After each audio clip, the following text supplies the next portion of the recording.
Okay, so in order for you to work in the homework files for your homework, you want to go to the class website, which is again robinhtmlcss.wordpress.com, and come over to the right-hand column where the homework files are. And scroll down to the chapter that you want to download. Now, as a reminder, you want to read through any of the notes. There are some revisions based on my comments to that particular chapter.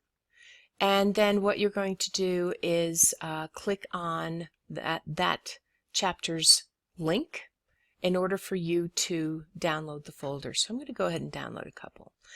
Now in my browser, which is Chrome, you're going to see that it actually showcases the downloads here. I'd rather you not necessarily worry about that. Instead, what I want you to do is go to your File Explorer, which in whatever your setup is, you should see a file icon in your desktop.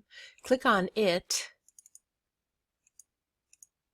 and you're going to see the on the left-hand side of your File Explorer, you're going to see a Downloads link, which is what you see here. So you can see the two zips that I've downloaded. I need to unzip these in order for me to work on it. So what I'm going to do is take one zip, click on the Chapter 5 zip, and I'm going to drag it to my desktop. And I'm going to close this File Explorer's file screen. And I'm going to minimize so I can see what I'm doing.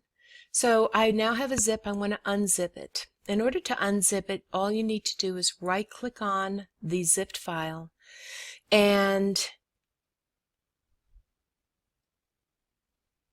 you want to go to the zip segment of your contextual menu.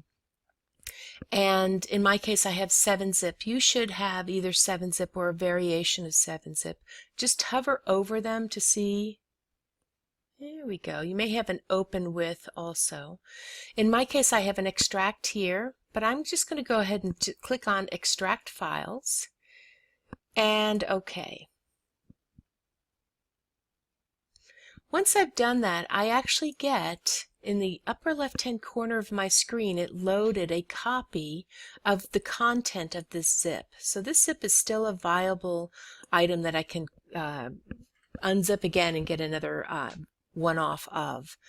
Once you've done the unzipping, you have a working file. If you double click on it, you'll see files within it. Okay, so you're going to open this up and set this up with your editing station, which you can watch on a separate video.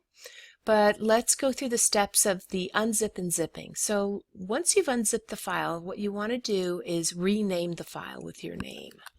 Your name. And then you begin working on it. You're going to double click on it, reshape it so that it locates in the upper left-hand corner, and continue on with the editing station setup, and then do the homework.